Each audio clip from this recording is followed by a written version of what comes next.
Narito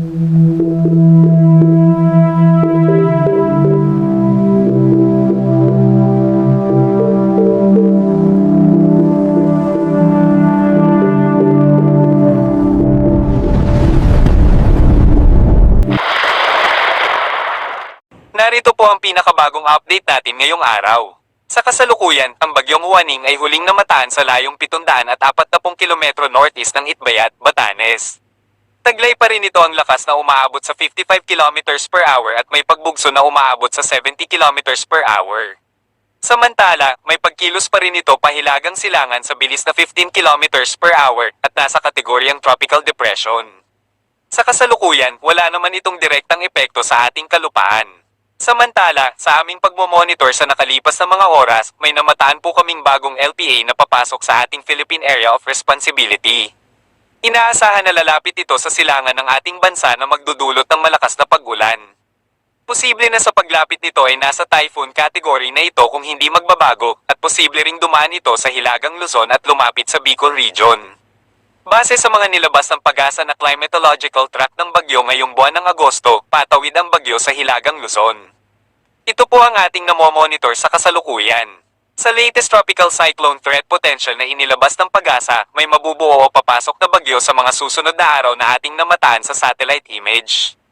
Makikita natin ang bagyong Juaning na nasa hilaga at ang bagong bagyo na papasok sa ating bansa.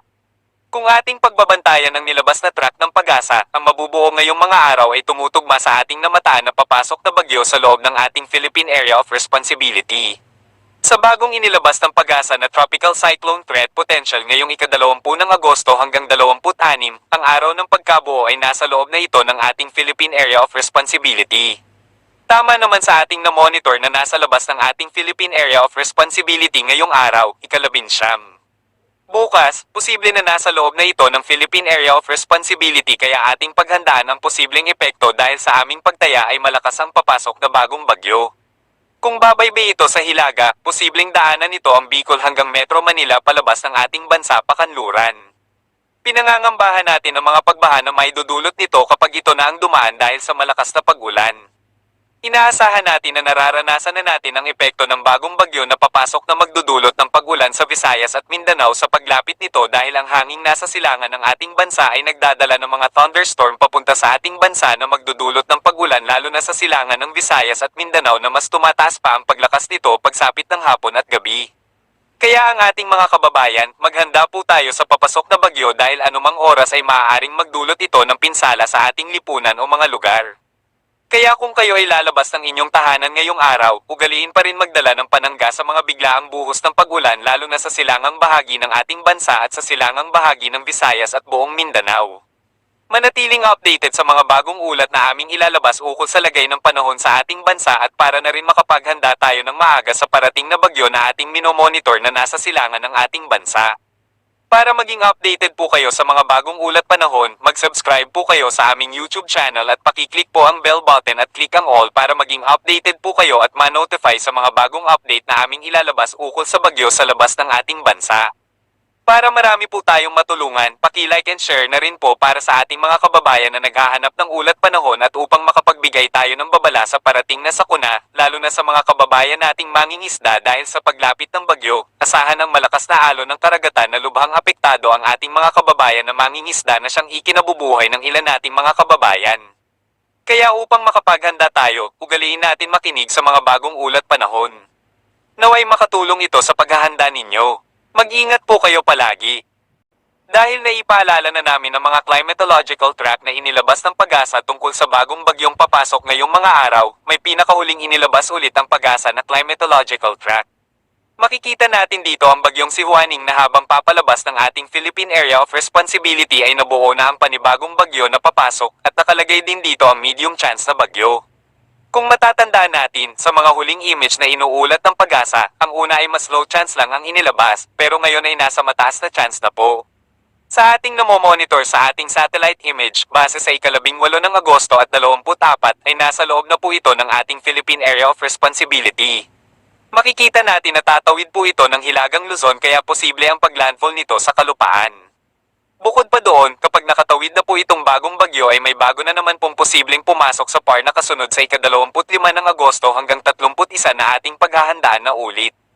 Kaya maaga po tayong makapagbigay ng babala sa ating mga kababayan upang makapaghanda, hindi upang magbigay ng alalahanin.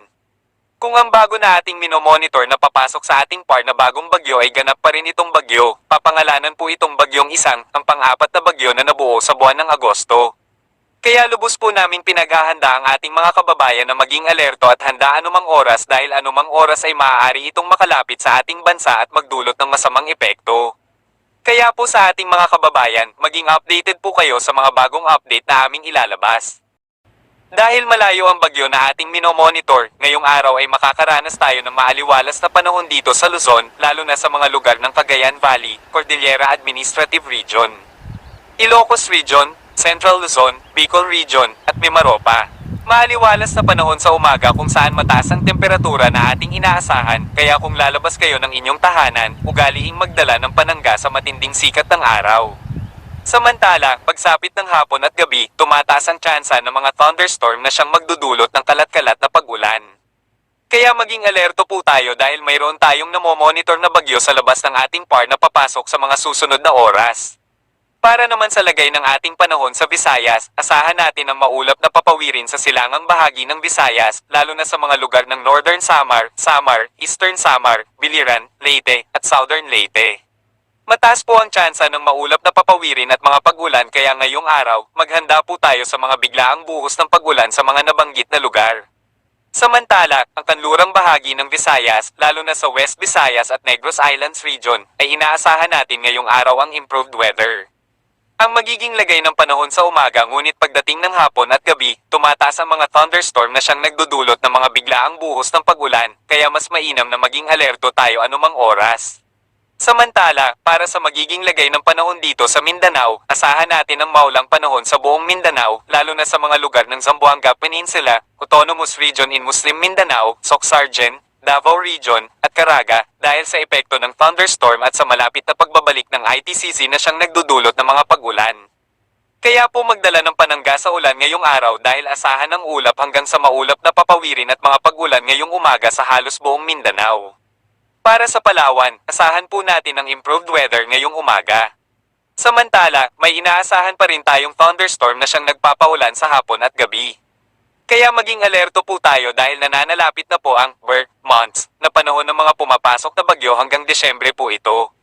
Mga inaasahan na bagyo kaya mainam na maging alerto tayo anumang oras na posible ang malalakas na bagyo dahil sa mataas na temperatura na ating nararanasan na siyang nagpapalakas ng pagbuo ng mga bagyo.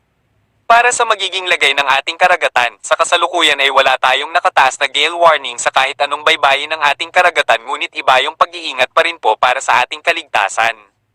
Kung saan sa may hugis bilog, may bagong bagyo na umaalon ng karagatan at malayo naman po ito sa ating baybayin kaya walang direktang epekto sa ngayon ngunit posible sa mga susunod na araw maging maalon ng karagatan sa paglapit ng bagyo. Para sa karagdagang impormasyon sa loob ng ating bansa at mga temperatura at outlook, pakinggan natin ang ating kasamahan. Nakikita natin na patuloy pa rin yung maaliwalas na panahon sa Metro Manila and the rest of Luzon area. Pero may mga chance pa rin ng mga localized thunderstorm. Agwat ng temperatura sa Metro Manila ay 26 to 32 degrees Celsius. 16 to 22 degrees Celsius sa may Baguio, 26 to 31 degrees Celsius sa may Lawag, 25 to 34 degrees Celsius sa may Tugigaraw, 25 to 32 degrees Celsius sa Legazpi at 23 to 31 degrees Celsius naman sa may Tagaytay. Agwat ng temperatura sa Puerto Princesa ay 26 to 29 degrees Celsius at 27 to 30 degrees Celsius naman sa may Kalayaan Islands. Para sa lagay ng panahon, Visayas at Mindanao, nakikita nga natin na maulan pa rin sa Eastern Visayas pati na rin sa buong bahagi ng Mindanao area. Kaya patuloy tayo mag-antabay sa mga ilalabas na update.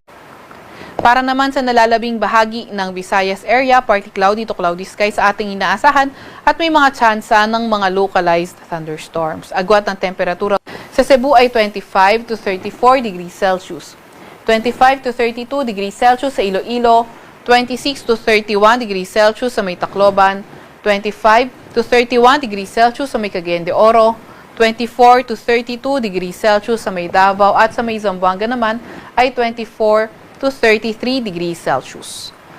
Para sa 3-day weather outlook ng mga pangunahing syudad natin, nakita natin sa Legazpi City, pati na rin sa Mimaropa, Wednesday to Friday, inaasahan natin ang maulan na panahon.